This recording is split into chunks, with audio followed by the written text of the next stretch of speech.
Phoenix Knight here. Welcome to the channel, and welcome to Mystical Munchies, featuring the Hero's Feast Official Dungeons & Dragons cookbook.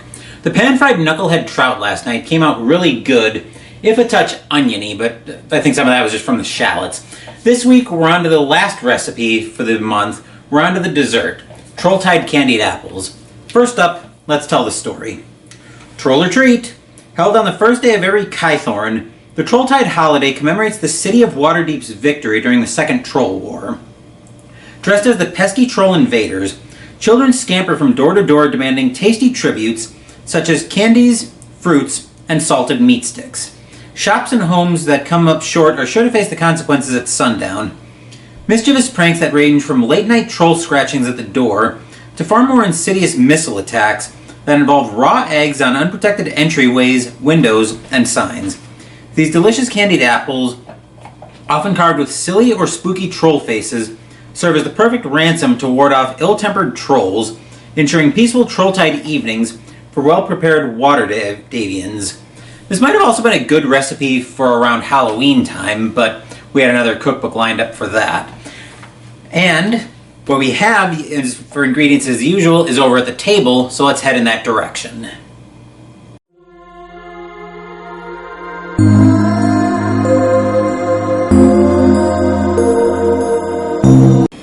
For this recipe, we're going to need 4 apples, scrubbed clean and dried well. I was just finishing that up in the kitchen before I turned the camera on.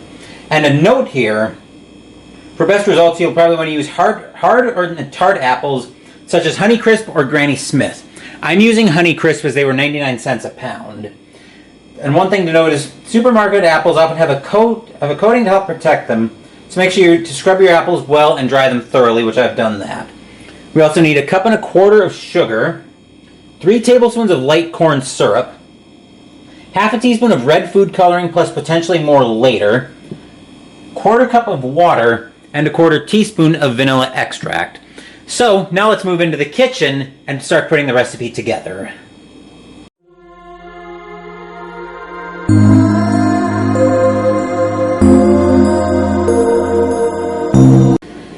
First up, we're going to do a little bit of prep work. So we've got a baking sheet right here. We're going to go ahead and line this with parchment paper, which I'm going to do off camera. So I'm going to tear the parchment paper off camera. We're going to line the baking sheet on.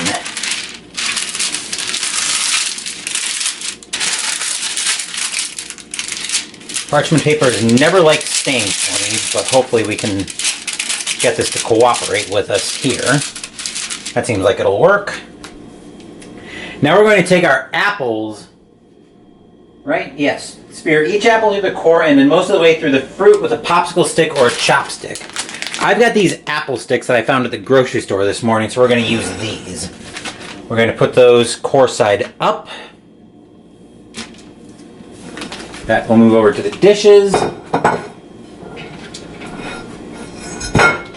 And then we'll see how these work. I probably could have come into shot with this done already, but I wanted to show as much of the prep work as I could. Okay, we want to go through the core. We need to get further than that.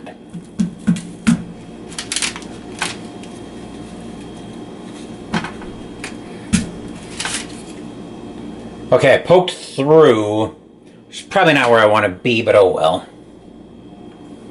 Take this one. Try to do a little bit less of the pokey through. Maybe a little bit deeper. That one's probably good. And we'll take the third one. Yes, you're probably getting a lot of my arm in shot, but I'm trying to make sure this goes well. Okay. Let's go. I think that's about as good as that one's going to get. And then for the last one,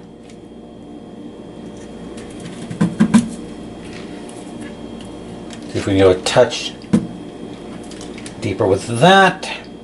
Okay. I think we've got all of those handled. So now that we've got the apples speared through, now we can move over to the stove for the next part of the recipe. As a heads up, I'm also grabbing a wooden spoon so I can stir the contents of the pan up.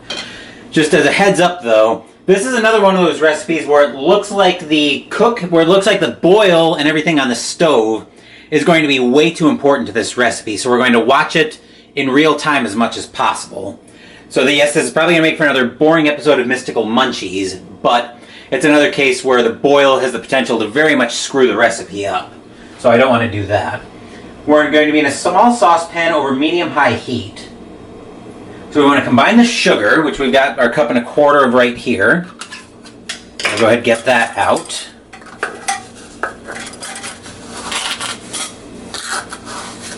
Gotta get this nice and deep, it feels like. Okay. There's our cup. Come on. There we are. And 1/4 cup of sugar. We'll need the 1/4 cup in a little bit, but the sugar can go back up. It's already in the pot. Right there. Then we need 3 tablespoons of light corn syrup, which is right here.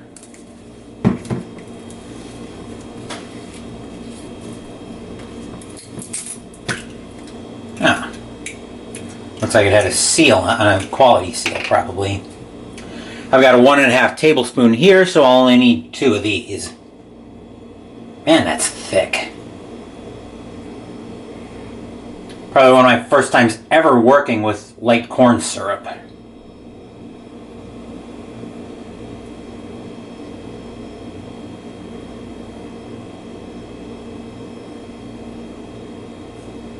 Alright, I will get that over to the dishes right away. Get a paper towel or something. I'll put that in the sink so I can wipe the excess off.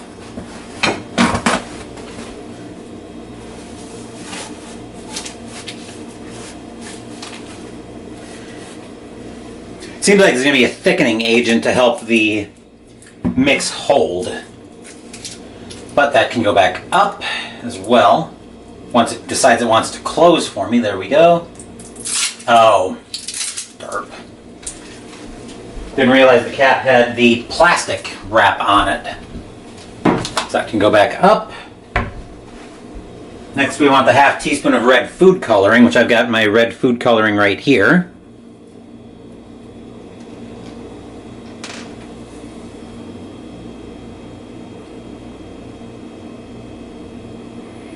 It's probably a little more than 1/2 teaspoon, but oh well.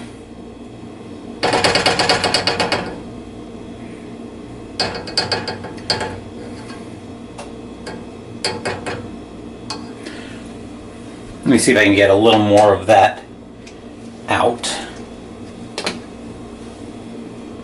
Scrape a little bit. That off.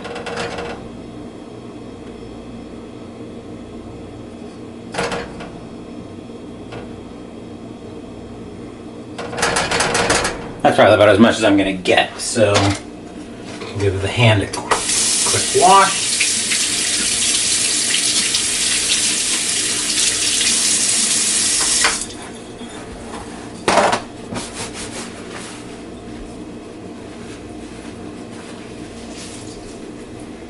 Move that all over to the garbage.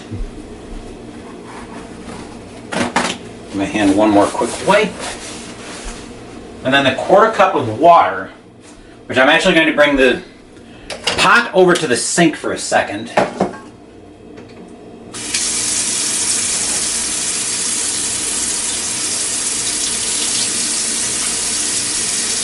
Okay. Alright, so now that we've got that on, now we're going to set it over medium-high heat and bring to a boil while stirring occasionally. So let's set that at about an 8. Let's use the right burner. There we go.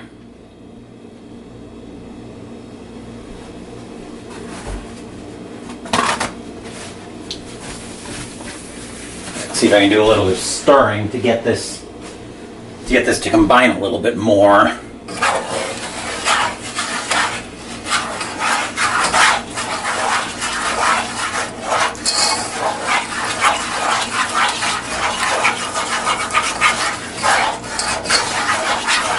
probably going to end up stirring it a little more than occasionally, but that's just a habit from having worked with sugar, with having to dissolve and boil sugar in the past.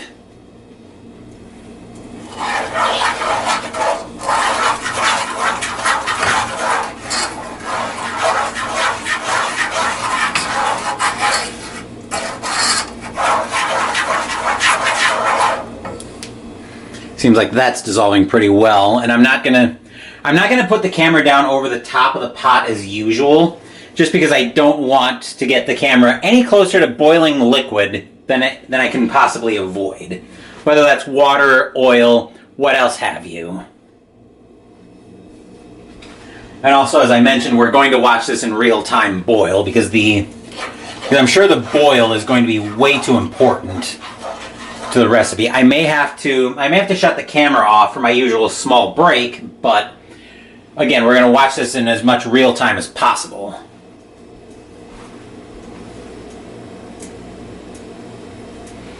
And once again, when it says to a boil, I'm going to be looking for a rolling boil, not just the first bubbles starting.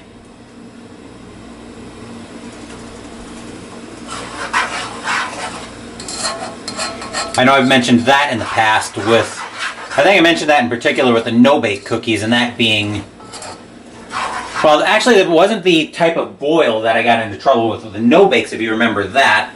That one was just letting it boil for way too long, so I'm going to be paying very close attention to this one. In fact, there's a step in particular that's going to be coming up very soon, once it comes to a boil, where I'm going to need my deep fry thermometer, so I've got that ready to go right here.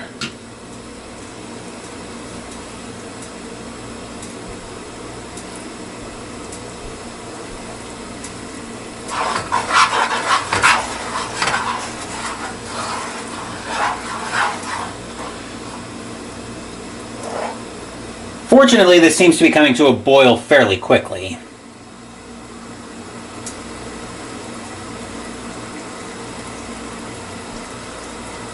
I'm just watching it over the top, and I'm actually going to go get my drink.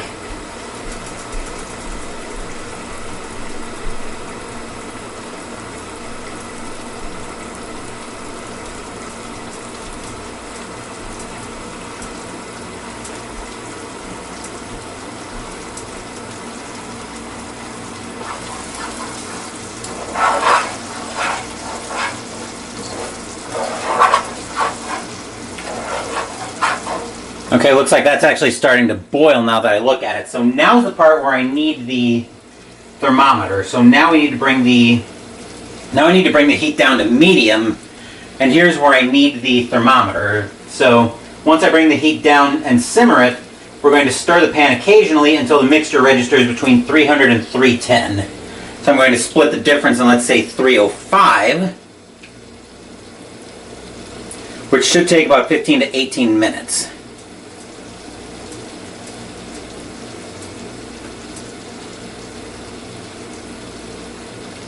I'm just getting all of that ready. We'll bring that down to about a 5.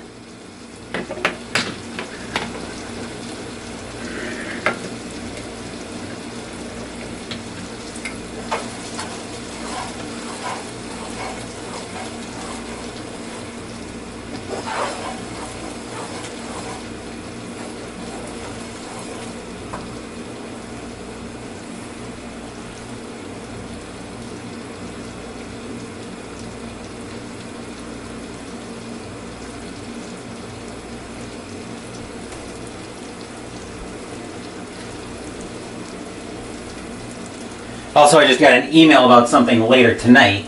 So later tonight, I think about 7 Central, 8 Eastern, Jester and I are going to be getting together to play Marvel Champions on his channel, so make sure you swing by and say hi if you're able to see this video in time, which you should see this one in plenty of time. Alright, I was panicking for a second there about the temperature seemed to be climbing a little bit too high. It seemed to be climbing not too high, it was climbing too fast.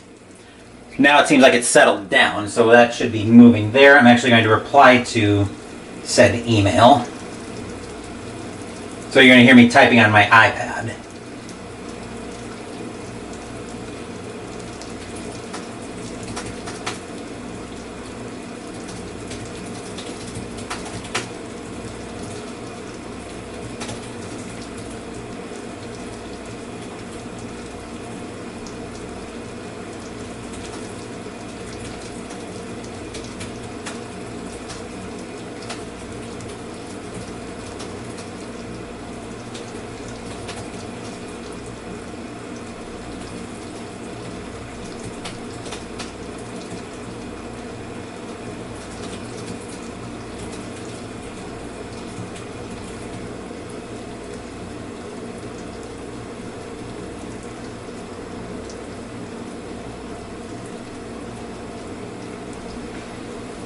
Okay, looks like that's starting to come down a little bit.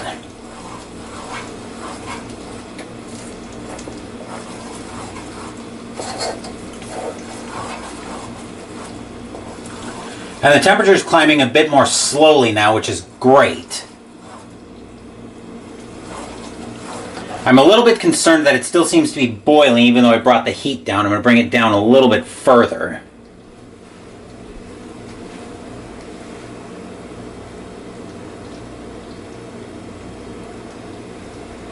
And also once we get up to about, I'm going to have an eye on the temperature as well, because once it gets to about 285, 290 on the thermometer, that's when I want to add the vanilla.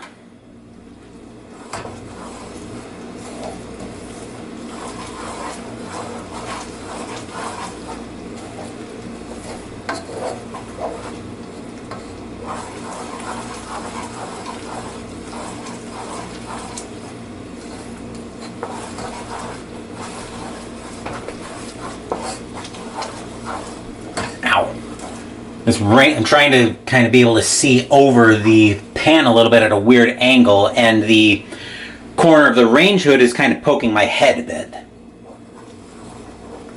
No help for that, though.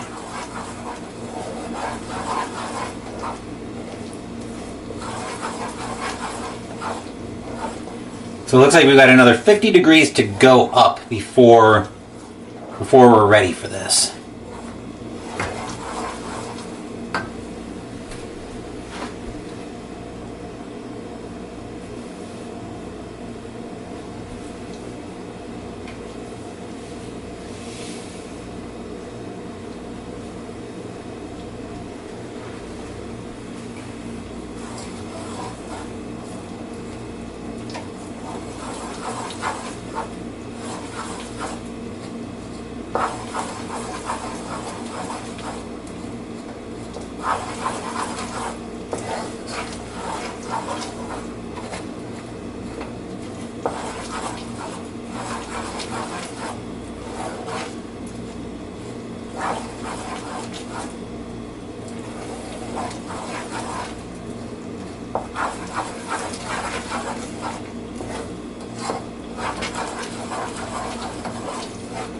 Okay, looks like things are still moving along very nicely on the simmer front. Actually, it looks like it's a nice red mixture too. Temperature is at 268 and still slowly climbing, but I want it to be climbing a little bit slower. So I'm glad to see that.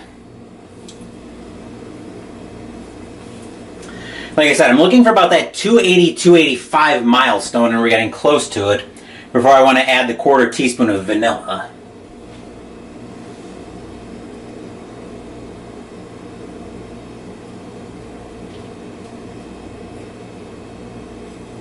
We're just keeping all of that rolling here.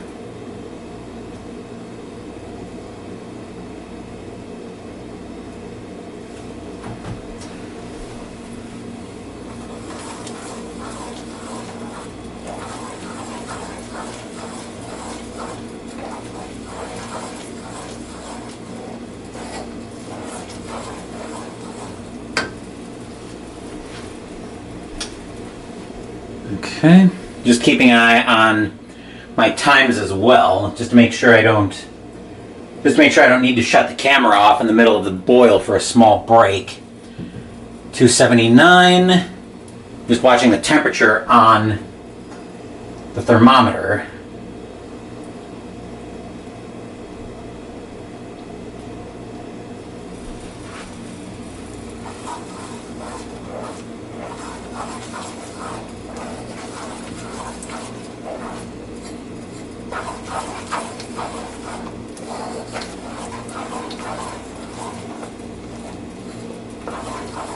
$280.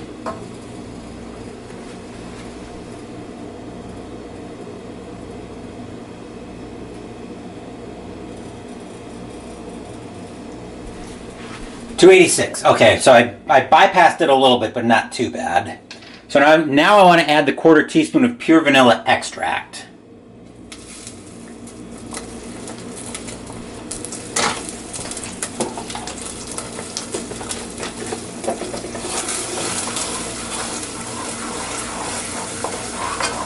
Definitely smelling that. What the? Why is the temperature going? Oh, did I move it?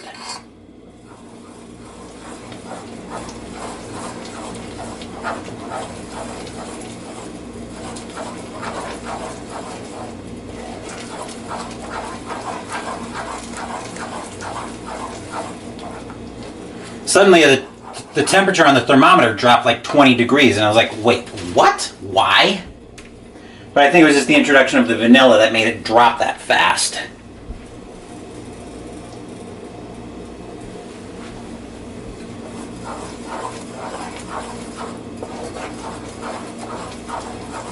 But it seems like it's coming right back up.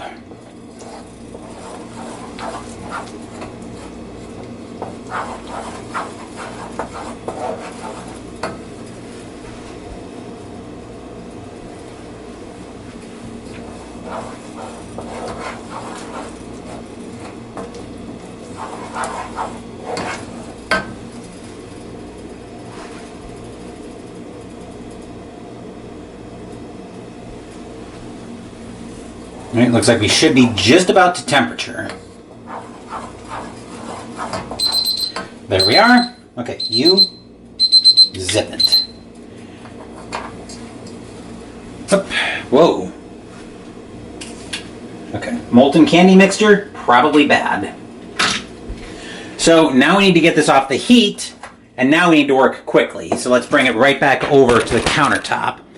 Now with it off the heat, now what we want to do is we're going to tilt it to pull the candy mixture on one side. So I'm going to pull it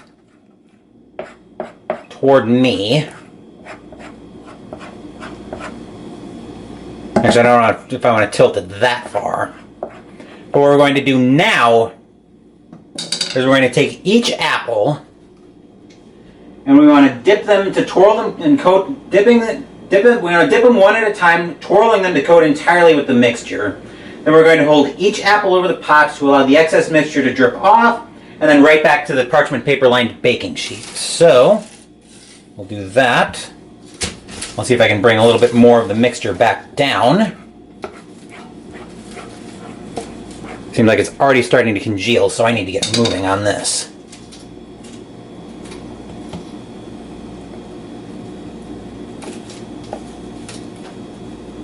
Okay.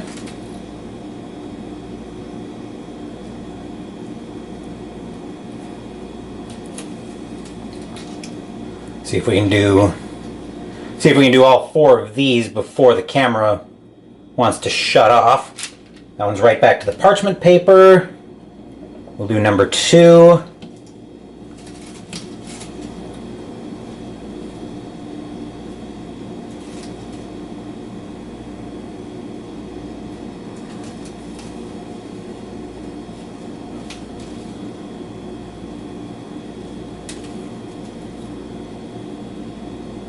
Okay. Oops. Make sure they stay separate on the parchment paper. Oop. Here's apple number 3. Oh boy. This one's giving me a very hard time, and I think some of it's because of the apple skewer I grabbed. And number 4. And I think another problem is I might have waited a little bit too long, but I don't think too terribly long, because the mixture is starting to congeal on me more than a little bit. But I think we managed to get that off. Okay. So we'll put those, so we've got all 4 of the apples on the parchment paper. I'm going to set a 20-minute timer for those. So let those cool. And then once that 20-minute timer's up, I will see you guys back at my desk for the taste test.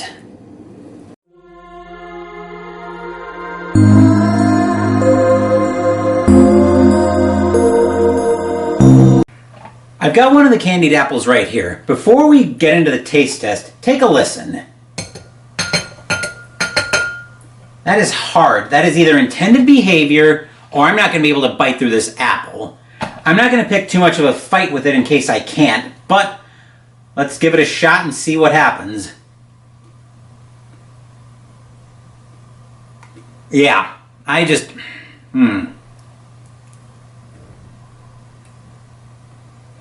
Yeah, something went wrong with this recipe because I can't bite through it. And I'm not going to try. Well, one more time.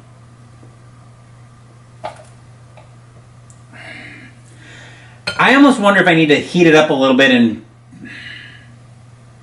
in boiling water, but yeah, that's hard as a rock. I mean, it's sticky, but I can't bite through it.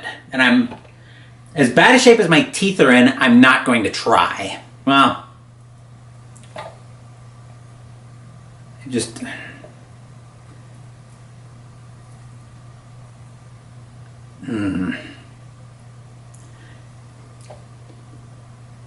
Yeah, I'm trying it a few times, but I just can't get through it. So I have a feeling this is a botch, but the problem is I don't know how to fix this if this is a botch.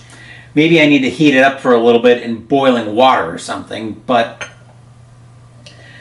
yeah, that's... You're probably wondering what I'm doing back after I've already done my sign-off and all of that. So I do have the pan that I've made the candy mixture in soaking right now in the dishwater, and that gave me an idea. Maybe if I run the apple under hot water, it'll loosen it up enough to take a bite out of it. Turns out it did, but I had to run it under there for like 5 minutes, it felt like, before I was able to get everything loose. So I was able to taste it, and I don't really like these. I didn't really like these candied apples. It was very much of an effort, and it felt like it was hurting my jaws. I was starting to actually make progress on biting through it. But I had to run it under the hot water for a little bit just to get it loose enough where I could actually take a bite of it. At that point, I think I'd rather just have a raw apple. So, yeah, that's the episode of Mystical Munchies in the books. So, once again, we're in a new cookbook in December, but we'll have more details on that during the end of November recap. As for tonight, we'll be live with Jester playing Marvel Champions. Tomorrow, the Fate of the Elder Gods tournament finishes with the winners group, as Nyarlathotep, Ithaca, and Hastur wait for us. Wednesday, we'll be playing our last game for the month as we play Spirit Island. Thank you for watching the video. Please give the video a thumbs up and subscribe to the channel. Be sure to turn on notifications so you get my content. Be well, stay safe, take care of yourselves and your loved ones, and I'll be back with more videos in the future. Until then, take care everyone. Thank